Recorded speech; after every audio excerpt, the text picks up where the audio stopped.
Le vaccin tant attendu contre le Covid-19 ne serait plus qu'une question de jours.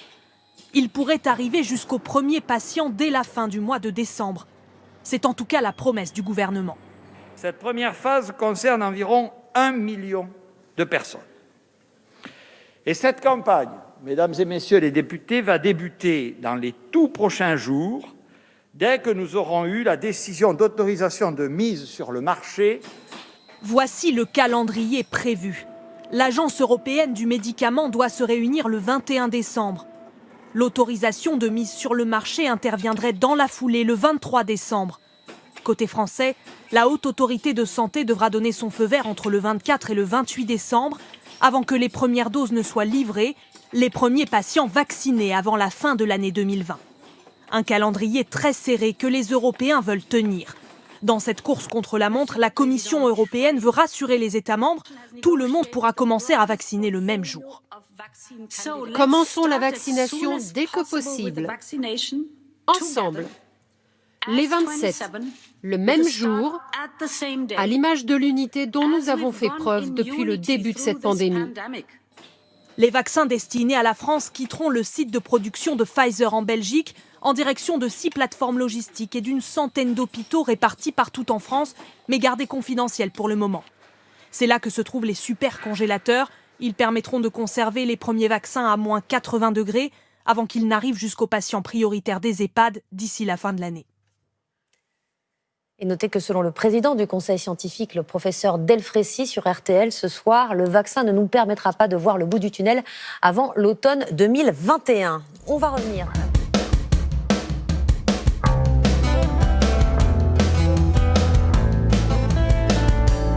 Nous sommes tous le fruit du hasard. Celui qui fait si bien les choses. Nous sommes tous plongés dans le brouillard. Au milieu des portes closes. Alors prenons-nous en main et voyons. Alors prenons-nous la main et sortons. Mais d'abord, on évoque l'inquiétude des Britanniques confrontés, selon eux, à une mutation du coronavirus qui le rendrait plus contagieux. En quoi consiste cette mutation? Cela signifie-t-il qu'il est plus dangereux? Le vaccin sera-t-il efficace contre cette nouvelle souche? Frédéric Prabonneau et Frédéric Bonne. À l'Institut Pasteur, là où a été décodé en janvier pour la première fois en France le génome du nouveau coronavirus, Vincent Henouf et son équipe surveillent depuis ces mutations. Des variations génétiques très fréquentes.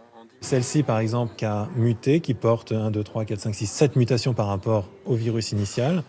Voici toutes celles rassemblées dans la base de données internationale de référence. Tous les virus aujourd'hui que l'on détecte ont tous subi des mutations. Les mutations, c'est la vie du virus, c'est son système d'adaptation. Ces mutations changent-elles vraiment le virus? Celles détectées en Angleterre dans une région de diffusion active l'ont-elles rendu plus contagieux?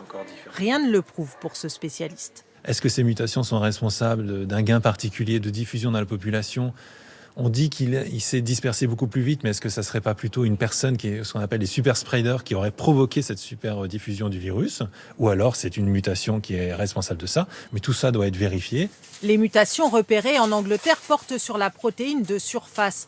Or, c'est celle ciblée par les vaccins.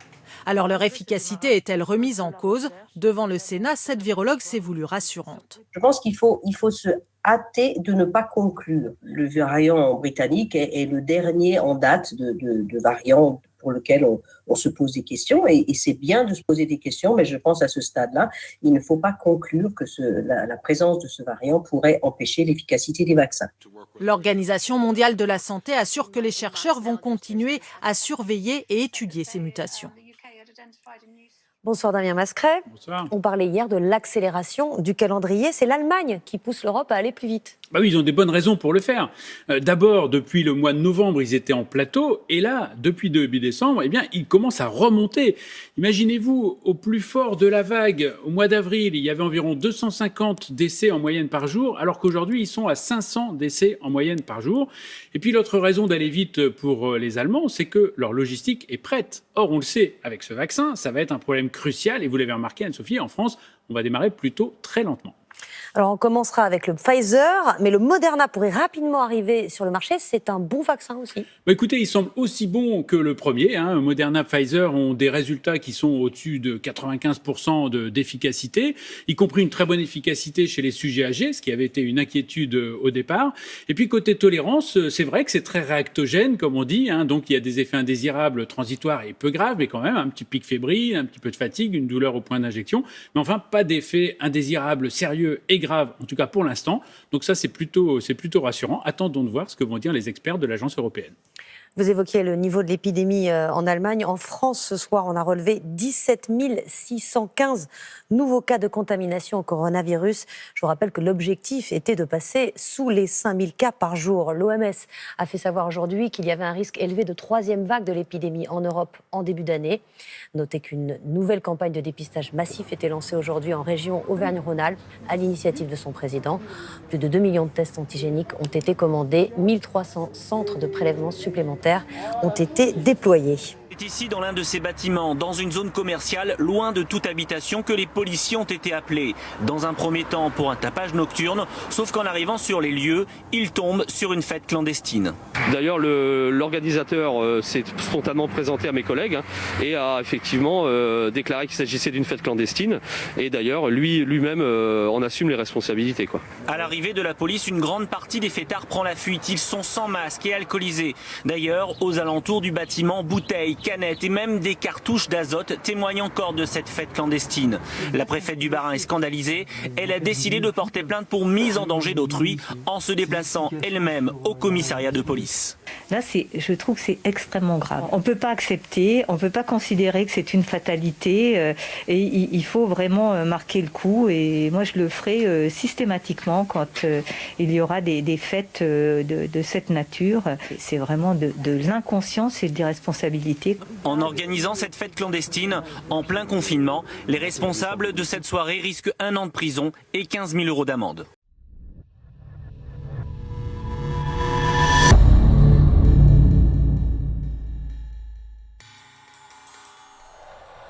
Couvre-feu qui remplace le confinement.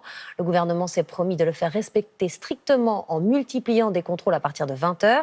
Et pour la première nuit, hier, l'indulgence n'était pas de mise. Il y a eu 45 000 contrôles qui ont donné lieu à 802 verbalisations. Reportage d'Ignacio Bornassin et Christophe Quinck. 20h vient de passer, le couvre-feu commence. Gare de Lyon à Paris, les contrôles s'enchaînent. Pour les voyageurs, le billet de train suffit comme justificatif. Jean-Louis, il faut montrer mon billet de train.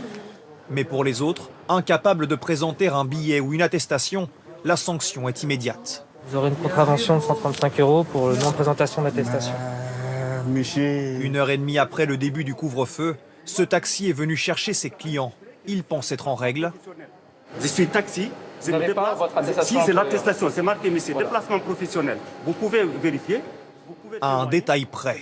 L'attestation de déplacement, c'est l'ancien modèle, c'est pas l'attestation spéciale pour le couvre-feu, donc l'attestation n'est pas en règle. En fait, là, le problème, c'est que son attestation est valable pour le confinement, mais pas pour le couvre-feu. Absolument. Donc, le modèle a changé et donc il l'a comme ça, mais c'est un ancien modèle qui n'est pas valable. D'accord. Voilà, tout simplement. Donc, tolérance zéro totalement. Absolument. 22h30. Le silence s'est emparé de la capitale. Seuls quelques taxis ou livreurs à vélo empruntent encore ces rues. Les monuments parisiens, eux, n'ont plus personne pour les admirer. Il faut imaginer qu'en temps normal, pendant les fêtes, les Champs-Élysées sont remplis jour et nuit par des milliers de passants. C'est quand même très impressionnant de voir tous ces trottoirs complètement vides. Le peu de monde que nous croisons a souvent une bonne raison. La case que vous avez cochée, c'est la 8. Déplacement bref dans un rayon maximal pour les animaux de compagnie. Voilà. Depuis le premier confinement, le chien était un bon prétexte pour sortir, mais c'était très important de le faire sortir. Le couvre-feu, une contrainte nécessaire pour cet employé d'un hôpital parisien. C'est important pour arrêter les vagues de la maladie. Parce que vous la voyez tous les jours à l'hôpital? Ben oui, bien sûr. Une nouvelle étape dans la lutte contre la pandémie qui devrait durer au moins jusqu'au 20 janvier.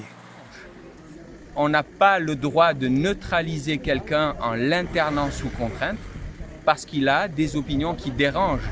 D'accord. Et qu'éventuellement il met en péril certains intérêts. D'accord, vous pensez que le droit a été bafoué là? Ah, c'est pas je pense, je peux attester en tant que médecin que le droit a été bafoué parce que encore une fois, ce dont je peux attester avec certitude, c'est de la santé d'esprit du professeur Fourtillon. D'accord. Qu'est-ce qu'on peut faire ? Ce qu'on peut faire, c'est que j'espère que la famille a mis en œuvre les voies de recours appropriées. Dans un délai relativement court, il devrait être de toute façon confronté au juge des libertés et de la détention.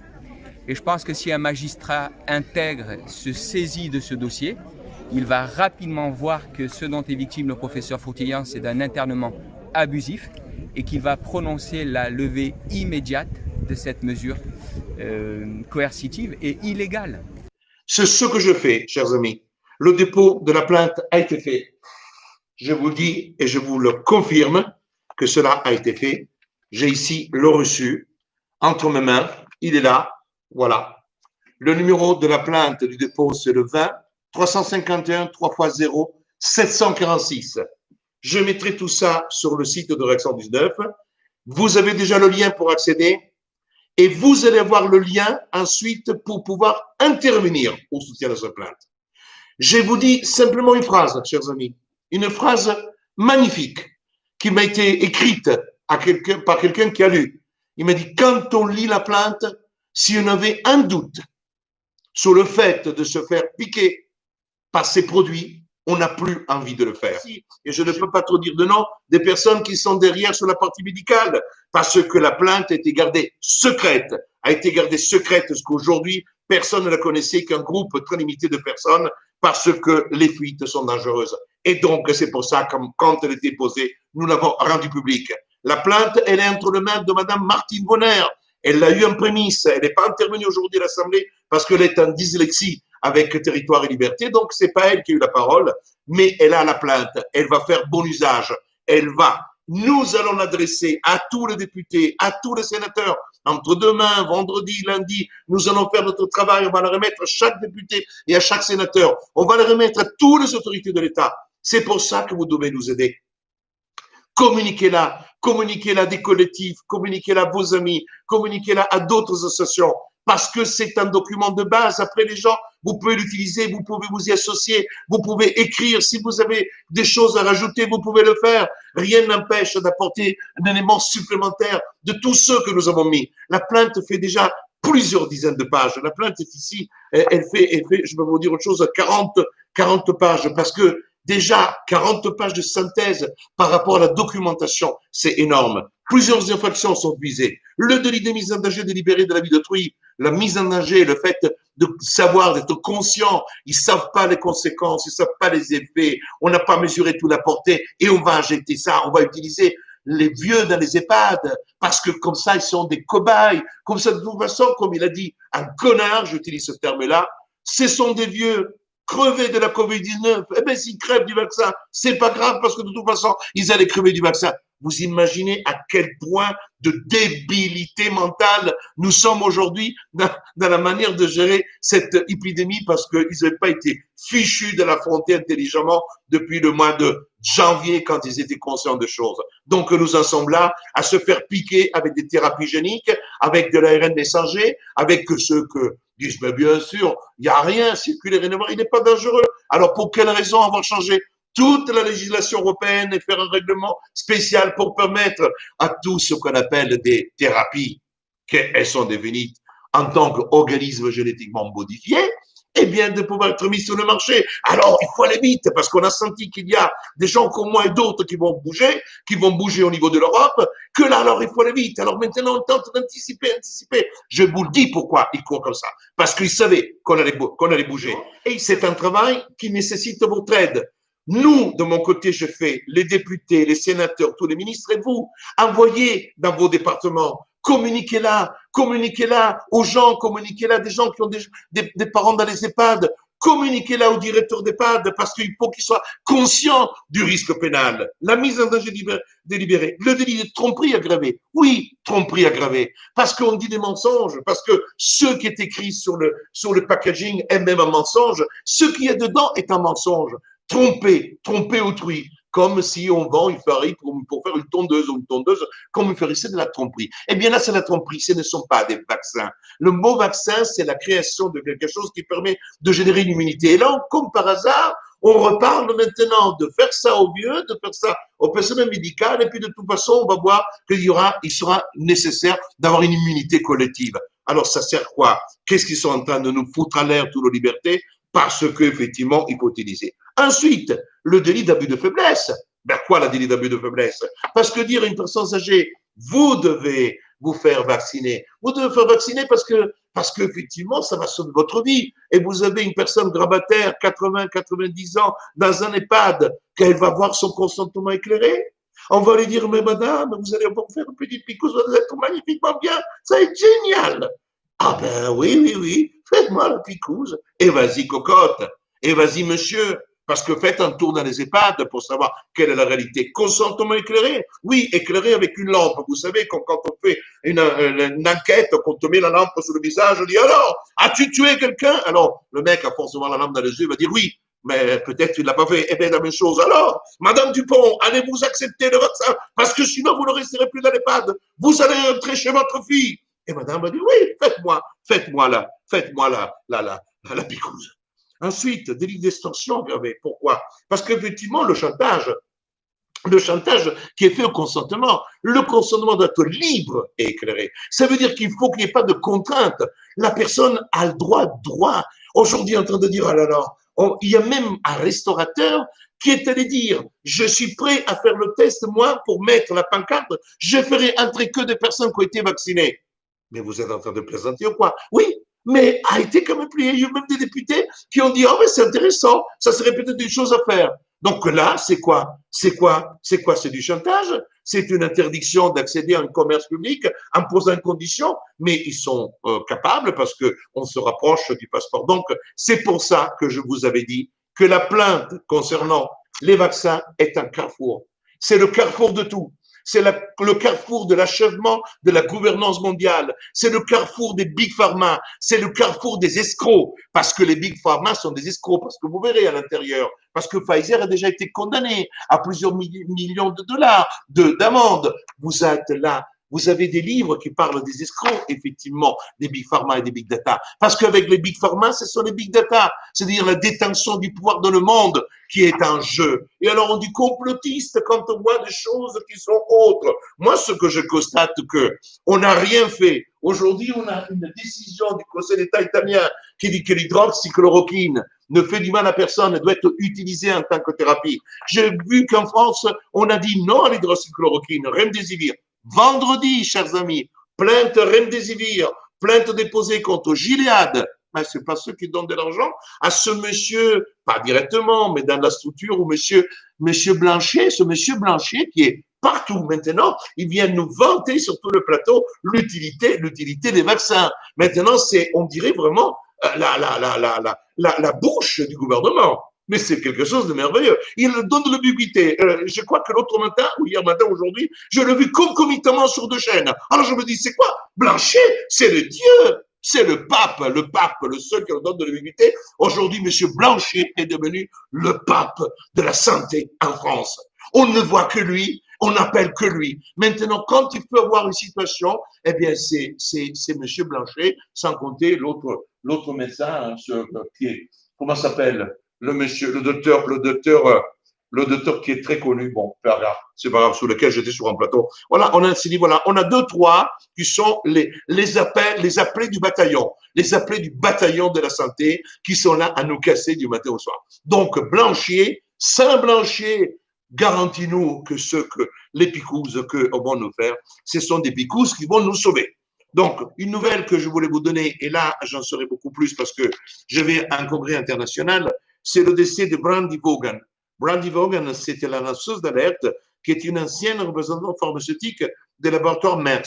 Très étrange disparition. Je mettrai en ligne un article très important qui est écrit. Je ne veux pas répéter les choses, mais sachez que Fortian, Brandy Vaughan, le fait qu'il a été tué, qu'il soit décédé, avec des éléments étranges, fait quand même comprendre que être aujourd'hui dans ma position, dans la position de celles et ceux qui sont des lanceurs d'alerte, qui peuvent parfois dire des bêtises, mais qui sont quand même là pour éveiller les consciences et qui n'ont pas dit beaucoup de conneries, eh bien, je vais vous dire une chose, chers amis, il y a quand même un petit danger. J'ai vu Nuremberg. Alors, je vous informe que nous sommes en train de travailler au niveau international dans le cadre d'une plainte pour crime contre l'humanité. Ça sera un autre acte très important. Je ne vais pas en parler ce soir parce que ça fait partie d'un travail international que j'ai entrepris, dont je vous ai confirmé, et vous avez parfaitement compris qu'aujourd'hui, je suis en contact avec des avocats allemands, des avocats italiens, des avocats américains. J'ai eu aussi la chance d'être avec le fils de Kennedy. C'est quelque chose de très important pour faire comprendre que nous travaillons de manière très large une plainte pour crime contre l'humanité, et c'est une étape très importante dans le cadre de la lutte. Et nous sommes convaincus, les gens ont compris, ils ont adhéré à ma vision, qu'aujourd'hui, il n'y a que le pénal qui pourra permettre de nous. Pourquoi? Parce que les procureurs ou ensuite les juges d'instruction, sensibilisés face aux situations, ils ne pourront pas dire circuler, rien à voir. On ne peut pas ne pas faire abstraction des actes quand on les lit et de leur contenu. Et ça, c'est un travail qui ne se fait plus que seulement en France. Mais moi, aujourd'hui, je suis un peu un aspirateur des actes parce que malheureusement, je vous le dis et je le dis à tout le monde, il n'y a pas eu de plainte contre le masque dans les autres pays. Il n'y a pas eu de plainte contre le vaccin dans les autres pays et il n'y a pas de plainte pour remdesivir dans les autres pays. Donc, la seule qui a été faite, c'est la plainte pour le PCR. C'est pour cette raison que j'ai pris connaissance des actes que j'ai déjà faits. Et donc, c'est pour cette raison que je n'ai pas rajouté la plainte PCR. Mais ça fait partie aussi des éléments que nous allons traiter. Libérez Fauquillon! Libérez Fauquillon! Libérez Fauquillon! Libérez Fauquillon! Libérez Fauquillon! Libérez Fauquillon!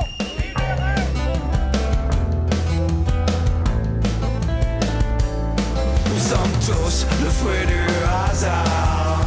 Celui qui fait si bien les choses. Nous sommes tous plongés dans le brouillard, au milieu des portes closes. Alors prenons-nous en main et voyons.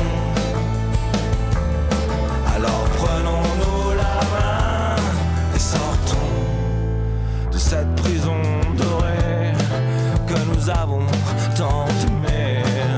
Mais force est de constater que nous avons été abusés. Erasmus et Airbus nous ont fait prendre le bus sur l'autoroute du privé auquel on nous a attachés. Nous sommes tous le fruit du hasard, celui qui fait si bien les choses. Nous sommes tous plongés dans le brouillard, au milieu des portes closes. Alors prenons-nous en main et voyons. Alors prenons-nous en main et sortons de cette tue mortifère faite pour nous mettre à terre. Des étoiles d'en dehors quand elles ne s'insultent pas de bord. Liberté d'expression, ça peut te coûter bonbon. Pas besoin d'avoir raison dans ce troupeau de moutons. Nous sommes tous le fruit du hasard, celui qui fait si bien les choses. Nous sommes tous plongés dans le brouillard, au milieu des portes closes. Alors prenons-nous en main et voyons. Alors prenons-nous en main et sortons. Arriver en premier est une priorité. Un passage sans issue, juste pour que ces messieurs trouvent